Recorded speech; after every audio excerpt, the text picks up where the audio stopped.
As a freerider, you might have realized or experienced that injuries are not very far away, and unfortunately there's not always the luxury of having the rescue available in the next second. It might not be available at all. So today we're gonna see all the basic first aid moves so that you can really help the process of rescue.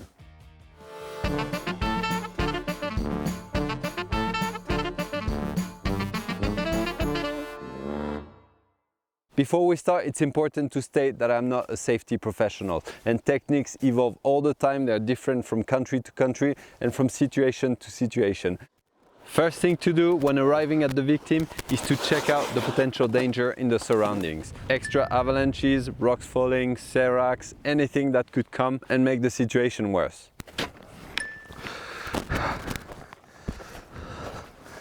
So now to keep it easy to remember, we're going to use the 5-point technique, so A, B, C, D, E.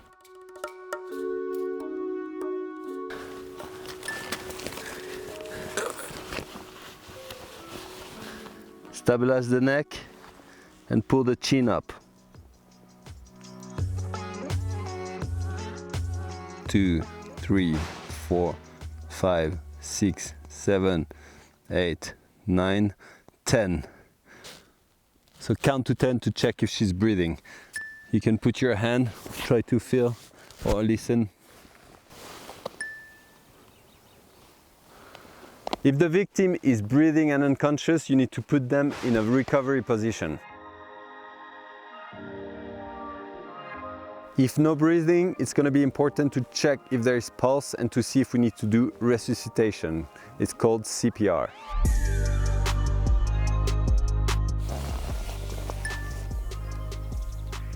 Go in between the two bones in the little hole with the flat of both fingers.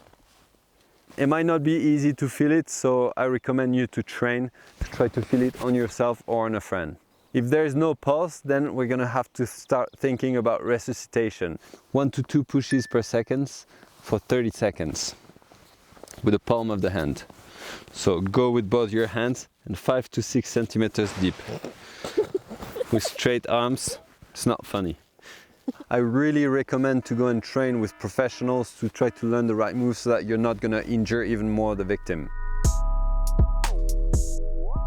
If the pulse is abnormal, which means weak, too fast or irregular, then it means that there might be a severe injury. The most dangerous thing is an internal bleeding. If there is any sign of internal bleeding, then you need to put the feet up 30 centimeters above the heart.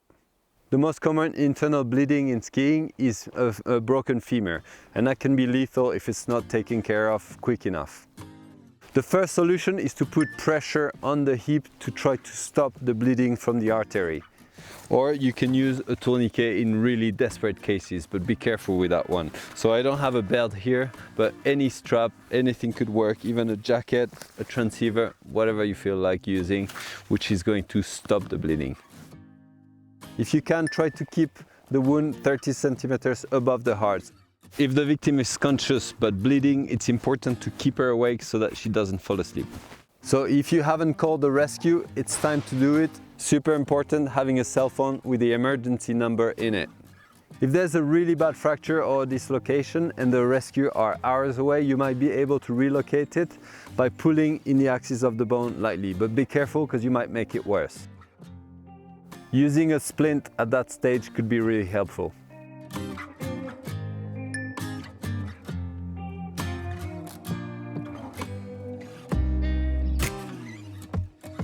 Super important to protect from the cold and from the wind. At this point, it's important to cut the cold from underneath. That's the most important. So anything you have, you're gonna slide it under. So spare backpack, the skins, the jacket, the gloves, whatever you have, you can put it underneath.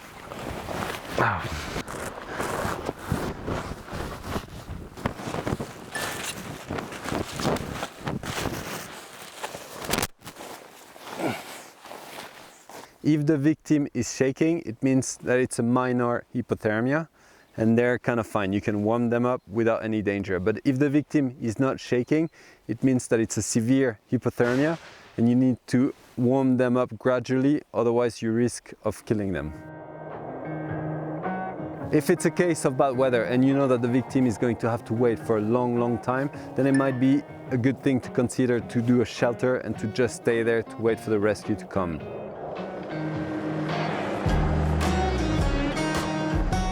So before the rescue arrives, it's important to create a platform which is 6 meters by 6 meters if possible, so that the helicopter is going to be able to land. When you see the heli, you can do a Y. No, just kidding. You can do a Y so that they know that you need help. Et voilà, this is a very complicated subject, and every accident will have specific cases.